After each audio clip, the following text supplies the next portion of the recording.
Hello everybody, Dr. Shadi Ireifej here, board certified surgeon, chief of specialty, and part owner of TrueCare for Pets, Studio City, Los Angeles, California. We are a 24/7 emergency specialty hospital here to take care of all of your veterinary needs. So thank you for joining in. We're going to talk about a topic here that I wish I had someone had talked to me about years ago. Whenever you tell somebody you're a veterinarian, of course, the natural response is to say, oh, I thought about doing that, or I want to be a veterinarian, or I don't know how you do what you do, or it's so great, you're helping all the animals out. And that's, of course, the easy part, right? That's obviously what you think of a veterinarian as, this, a trained professional whose primary motive is to take care of dogs and cats, or if you're an exotics doctor, taking care of reptiles and amphibians, or you're doing pocket pets, exotic pets, you're doing large animal, horses, cows, pigs, what have you. You think they're veterinarians, they're trained to do medicine and surgery in different species, and they just got into it because they wanted to help animals out. And that's absolutely true, of course. I want to kind of focus this conversation on the things that, the other aspects of veterinary profession that I really wasn't made aware of when I started getting into the field. And I will divide these into 5 different topics. I'll list them and then we'll kind of go through them each on their own. So the first thing that you have to be aware of if you're considering being a veterinarian is that it's all about the people. The second aspect of the profession that you should be aware of before joining in is that people's finances play a huge role in what you can and cannot do. Third is that there are some veterinary hospitals, including my own, that does pay their veterinarians by production. There's actually a production-based pay scale there.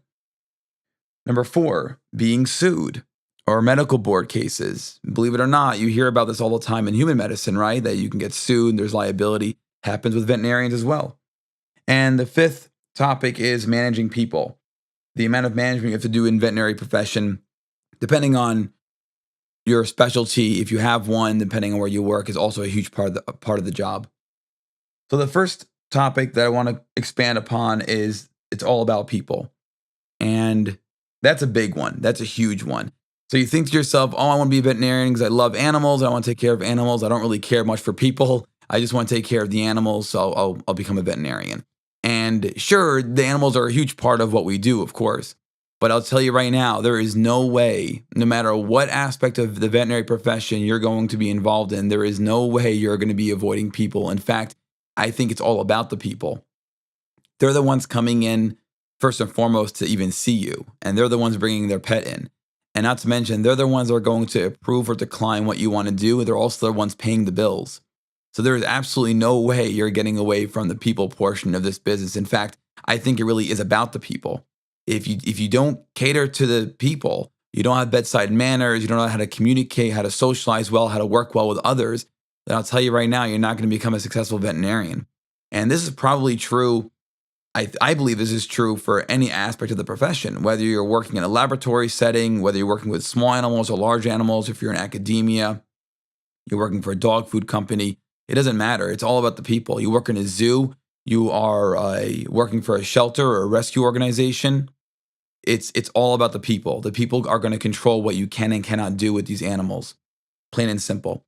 And so if you go into the profession thinking that you despise human beings, then you're going to have a hard time because it really is about the people. They're the ones bringing the animals to you. They're the ones that you have to gain their approval in order for you to do things with pets or wildlife, whatever it may be. I'm sure there are aspects of veterinary care, or I should say rather animal care, that can be kept separate from the public, from people. And the only folks you have to work with are those that you actually have to work with, your colleagues. But the vast majority of the veterinary profession, no matter what you end up doing, it's all about the people, man. You're not going to get away from it. You might as well you either have to think of something else to do for a career, or just face it that you're going to be working with people, whether you like human beings or not. So and I think out of all 5 of these points, that's the biggest point that I can make. You're going to have to adore the people just as much as you adore the animals. The second point is that the profession is centered around the finances of your clientele. Your clients have to pay for these services, right? Unless you're a rescue organization or a shelter, wildlife rehabilitator, You are expecting clients to pay their bills. They have to pay their bills in order for you to do your job. You have overhead costs, you have employees you have to pay. There's equipment that requires maintenance. There's lab machines that have service fees, x-ray readouts by other specialists, that costs money. When things go wrong, you need to get things repaired, or you're expanding your hospital, there's construction. All these things cost something, and your clients have to pay their bills. I mean, for the simple reason that services are rendered. And so the finances of your clientele controls a lot of what you do. It really determines the success of your practice and what kind of medicine you can practice and to what extent. So the finances are a huge deal. If you have a kind of a soft heart for those folks that come into your practice and they don't have a lot of money to spend on their pet and their pet is really sick, you're going to go bankrupt pretty quickly. You can't take care of every single pet pro bono just because you want to help the animals. Luckily, there are organizations out there like rescue organizations and shelters. There's now with online, there's GoFundMe, and there's many other ways to try and entice your clients to collect finances so they can afford the veterinary care you're recommending. But it's really a big part of this is the money. And you end up spending probably a third of your consult trying to finagle what you can and cannot do financially with this particular pet owned by this particular client because their finances are limited. If you have $1,000 to work with, well, then you have to break down that estimate that you're offering to the client to $1,000 or less. And if that means cutting out tests that are important but not as important as other tests, that's what you're going to be doing, just bargaining the whole time, because that's the only way you're going to be able to work within their budget. You can't make them pay any more than they can pay. And keep in mind, for anybody out there who's thinking about being a veterinarian, this discussion is not meant to deter you from becoming a veterinarian. You have to understand that there's different aspects to every profession, whether it's veterinary medicine or an attorney or an accountant or whatever. There's always going to be parts of the job that you don't really want to do or you did not intend on doing when you entered the profession. So this is not supposed to be a way of deterring you from becoming a veterinarian. I just want veterinarians out there that end up with students or interested young people who want to join the profession to be honest about what it is that they are getting themselves into. There's different aspects of the profession here, and you have to be okay with all of it. The third aspect is production. So in especially hospitals just like mine, the doctors make production. If it's busy, obviously, they're going to make more money. If it's not as busy, they're going to stress out that they're not making production. And I can honestly say with 100% certainty that that does not affect the kind of veterinary care we give our clients. We don't sign up tests that are not needed. We don't embellish the estimate to make more money. I can honestly say we are not production driven. It's there because that's the direction the profession is headed into. And my hospital is by far not the only hospital that does this. Many hospitals work on a production basis, depending on how, of course, the employment is set up. But production, of course, is a fear because you don't ever want the doctor picking and choosing tests or performing procedures out of the interest of gaining more finances, right? That's, of course, ethically inappropriate and unprofessional. It's just wrong. And so I know my doctors, and I know that they practice medicine open and honestly, which is how we have the culture set up in my facility. It's a very, very huge part of why TrueCare for Pets is successful and why we have a long retainment with our support staff and our colleagues. They're there for many, many years. We do not have a high turnaround rate or turnover rate with our support staff because they love being there. The culture is positive. The animals come first. And so we're going to recommend tests and procedures that your pet needs, irrelevant of what kind of production we're making. But you have to be aware of that if you're going into the veterinary field. You are going to have doctors. I guarantee you, I've worked with some in the past. You're going to have doctors that are heavily production oriented. They are trying to make money. And I've heard of doctors stealing production from other doctors in the hospital and trying to be all sneaky about it. Especially when business is slow, they'll get really ruthless. So you are going to be working with people that are malicious from this respect. They're going to chase the money. And even though TrueCare for Pets is not a facility that entertains that idea at all, there are doctors out there and hospitals out there that are quite vicious when it comes to production. It should not affect you as a pet owner because I'm still going to have to believe that veterinarian is going to recommend what's best for your pet. That's just the way it is. But those of us who are looking into the veterinary field, you have to be aware of this, that you don't want production tainting your judgment, your medical judgment. And also, if you're in a practice where you know this is happening and they're not looking to change the culture there, then you need to leave. It's just not appropriate medicine. So production is a big part of the profession. It's a big part of lots of professions, and veterinary medicine, for the most part, is no exception to that. So just be aware that is something that exists. The fourth topic is a really horrific one. Medical board cases are being sued. And you don't think of this in the veterinary profession. A lot of people don't, they never heard of it before until I mentioned it. Just like in medical doctors, well, just like actually any profession, any human being, you can be sued by anybody who's unhappy with you. It doesn't take that much effort to start a lawsuit against you. It's really easy to do. I don't know whether that's something that's unique to America or if that's a worldwide thing, but it's very easy to start a lawsuit. And there's different types of lawsuits, and not everything is being sued like I'm going to sue you for $1 million. The most concerning ones, of course, are those folks that are upset by how their pet was treated or how their case ended up overall. And they want to penalize the veterinarian by chasing after their livelihood, which is basically their medical license. And every state has a veterinary medical board. And we will talk about this at another Pawcast episode. But basically, the veterinary medical board are the ones that would receive a complaint of this nature. And then you would go through a back and forth process with attorneys for months or even years to try and determine whether or not the client has any substantial evidence that shows that you were negligent or performed malpractice or you were unethical, et cetera, et cetera.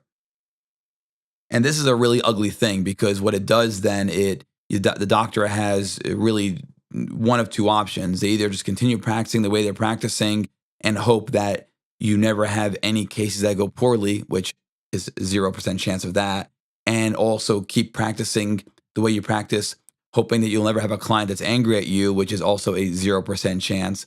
Or you can practice more defensively, which unfortunately is what a lot of us end up doing. You end up figuring out quickly, especially after you receive your first medical board case, how you want to practice medicine and to make sure that you're covering all your bases. So you make sure that you're incredibly thorough with the clients, make sure they understand the pros and cons of whatever treatment or surgery they're electing to pursue on their pet. You make sure that everything's documented in the medical record.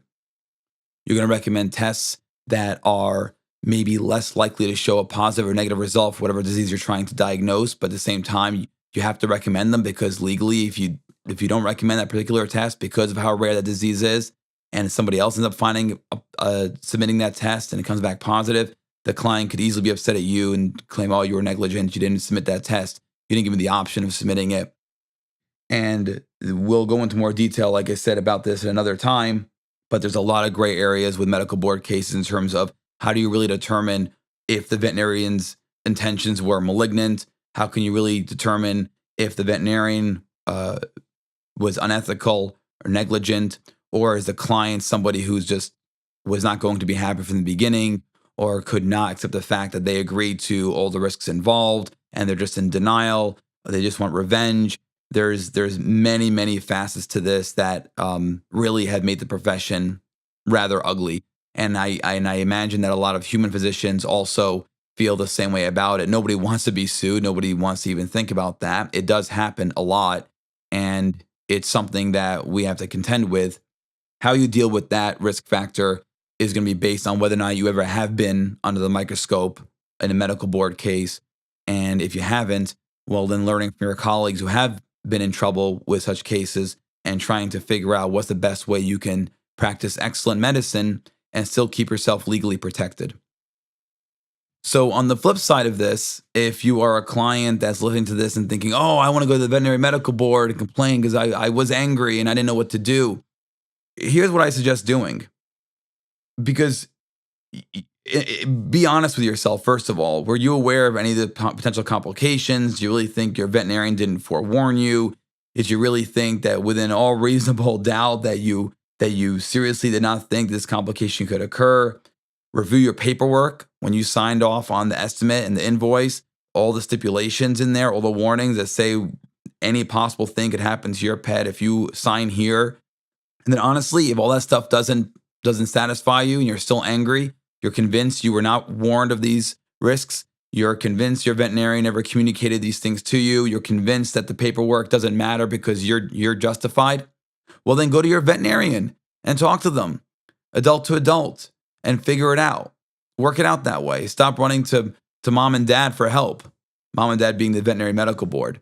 Go to your veterinarian and talk to them and hash it out. Your veterinarian doesn't want to be sued, and they don't want to go through a legal process, spend more money and time on that and stress and months of back and forth with attorneys. They don't want that. And I assume they want to make you happy. They probably feel really bad that things didn't turn out well with your pet. No matter what you think, they probably feel bad. They're doing the best they can. And things don't always work out right. So go to your veterinarian and talk to them. Hash it out. Figure it out that way. Have a mediator in there. Have a neutral person in there if you want, either on the veterinary side or on your side or both. And talk about it. Set aside some time.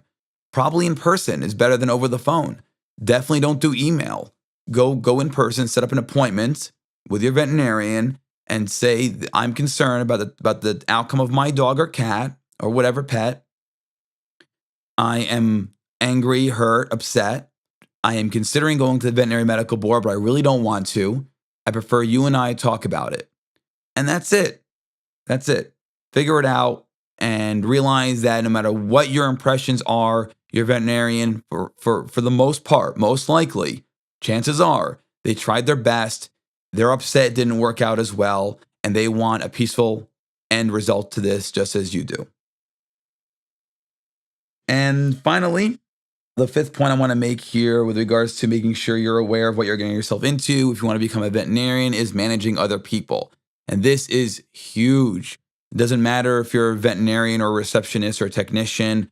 It doesn't matter where you stand in the veterinary hierarchy in your practice, what kind of practice you have, how long you've been there. You are going to be managing a lot of people. And I'll probably tie this into also to teamwork.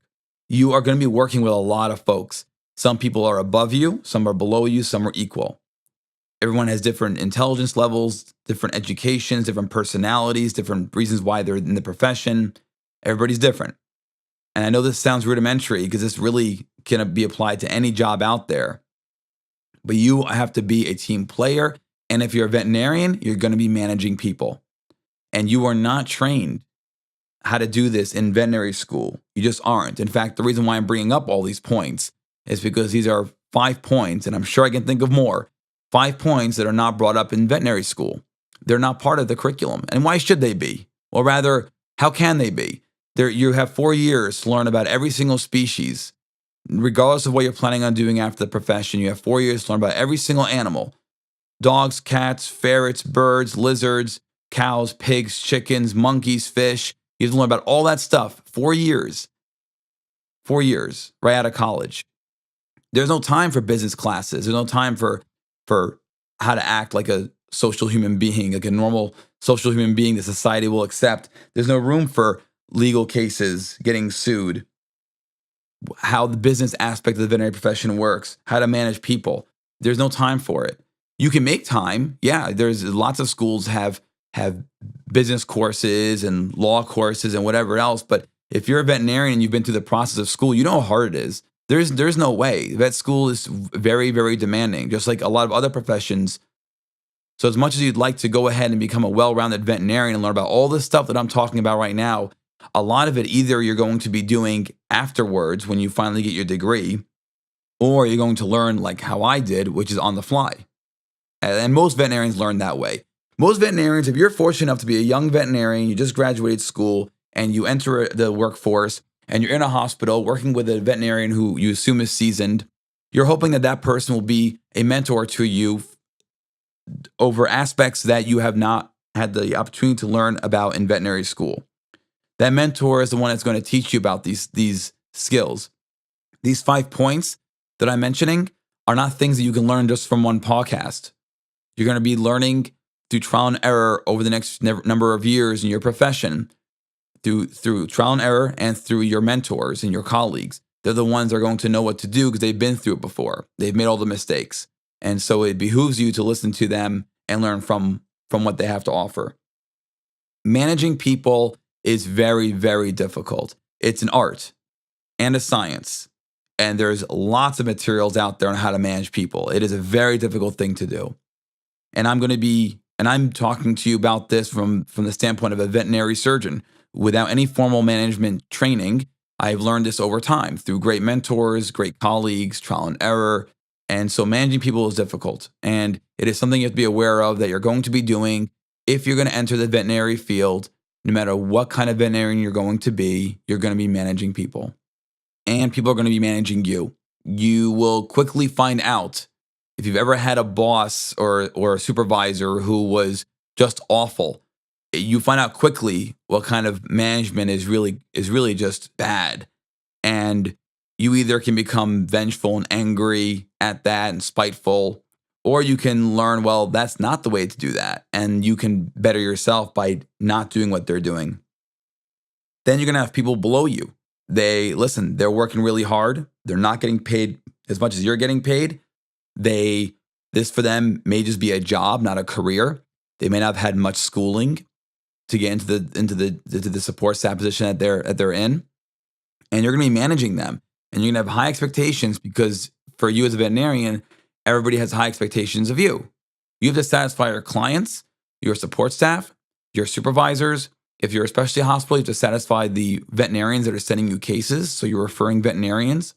You have a lot of people that look up to you and demand just the best out of you. And you can't give them any less. But to place those same demands on your support staff may not be the right approach. And so learning how to manage people is going to be a trial and error aspect of your profession that you're just going to have to go through. It's mandatory.